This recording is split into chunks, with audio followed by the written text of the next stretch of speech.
एक दिन धनिया स्कूल के लिए लेट हो गया। जब वह क्लास में देरी से पहुंचा तो शिक्षा भैया ने उसे डांट कर पूछा, लेट कैसे हो गया तू, कहाँ था अब तक? तो धनिया बड़े प्यार से बोला, शिक्षा भैया वो दादा दादी ना आपस में लड़ रहे थे इसलिए लेट हो गया मैं। दादा दादी लड़ रहे थे? अरे उनके लड़ने से तू कैसे लेट हो गया? वो क्या है ना शिक्षा भैया, मेरा एक जूता दादाजी के हाथ में था, दूसरा जूता दादी के हाथ में। तो बताओ नंगे पैर स्कूल कैसे आता? तेरे पास और जूते नहीं है क्या धनिया?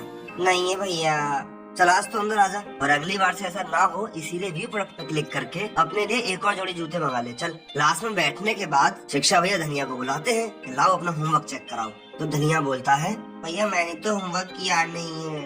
अब होमवर्क क्यों नहीं किया तूने? भैया कल मैं जैसे ही होमवर्क करने को बैठा था ना लाइट चली गई थी, तो उसके बाद लाइट दोबारा नहीं आई। लाइट तो आ गई थी भैया, पर मैं इसलिए नहीं बैठा कि मेरे बैठते फिर से चली गई। तो उसके बाद जो धनिया की कुटाई हुई है। शिक्षा भैया क्लास में पढ़ा रहे होते हैं, तभी धनिया पीछे से बोलता है कि शिक्षा भैया कल ना टीचर्स डे है, हम सब आपको गिफ्ट देना चाहते हैं। अरे गिफ्ट विफ्ट की कोई जरूरत नहीं है बेटा, आप लोग क्लास में आते हो यही मेरा सबसे बड़ा गिफ्ट है। नहीं शिक्षा भैया, हम तो गिफ्ट देंगे, जरूर देंगे। देखो अगर गिफ्ट देना ही चाहते हो ना तो अपनी पॉकेट मनी से पैसे मत निकालना, पैसे तुमको मैं दे देता हूँ, ठीक है? और इन पैसों से जो भी बच्चा मेरे लिए सबसे अच्छा गिफ्ट लाएगा ना, कल मैं उसको खुद एक गिफ्ट दूंगा। अगले दिन हर बच्चा क्लास में शिक्षा भैया के लिए कुछ न कुछ गिफ्ट लेकर आता है, लेकिन धनिया कोई गिफ्ट लेके नहीं आया होता। यह देखकर पूरी क्लास धनिया का बहुत मजाक उड़ाती है। धनिया कल सबसे पहले तू ही बोला था गिफ्ट लाने की और तू ही गिफ्ट लेके नहीं आया। शिक्षा भैया जब मैं कल आपके लिए गिफ्ट लेने जा रहा था ना, तो मैंने रास्ते में ना एक बहुत बूढ़ी अम्मा को ठंड से ठिठुरते देखा, तो मैंने आपके गिफ्ट के पैसों की एक शॉल खरीद के उनको दे दी, इसीलिए आपके लिए कुछ नहीं लाया। धनिया सबसे अच्छा गिफ्ट तो तूने ही दिया है इंसानियत का, इसलिए ये गिफ्ट मैं तुझे ही दूंगा। मोनिका आज आप क्लास में फिर से लेट हो गए। आजकल मैं स्कूटी चलाना सीख रही हूँ शिक्षा भैया। सॉरी शिक्षा सर। अच्छा तो आप स्कूटी चलाना सीख रही हैं। आइए प्लीज कम इन। कोई बात नहीं, लेट हो जाते हैं। अबे पूजी ने लेट होने पर शिक्षा भैया ने कभी मुझे इतने प्यार से तो अंदर नहीं बुलाया। अच्छा मोनिका, कौन सिखा रहा है आपको स्कूटी चलाना? वो दादाजी सिखा रहे हैं मुझे स्कूटी चलाना। बहुत जवानी फूट रही है दादाजी को। तो कब है आपका टेस्ट? 2 दिन के बाद है। चलो मोनिका एक सवाल का जवाब दो। काफी सुहाना मौसम है और तुम स्कूटी चला रही हो, अचानक से तुम्हें दिखाई देता है कि सामने एक तरफ दादाजी खड़े हैं और दूसरी तरफ धनिया खड़ा है, तो तुम इन दोनों में से किसे मारोगे? शिक्षा सर, दादाजी को चोट लगी तो उनका बचना मुश्किल होगा, तो मैं धनिया के ऊपर स्कूटी चला दूंगी।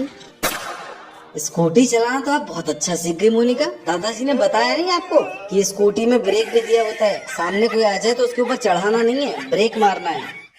धनिया क्लास में लेट आता है और समझ जाता है आज शिक्षा भैया पटक के पीटेंगे, पर इतने में धनिया देखता है क्लास में तो न्यू एडमिशन आया है। एक लड़की धनिया से पूछती है, ये क्लास कहाँ पर है? धनिया मौके पे चौका मारता है, अरे यही है, चलो मैं तुम्हें ले चलता हूँ। मैं आई कम इन शिक्षा भैया?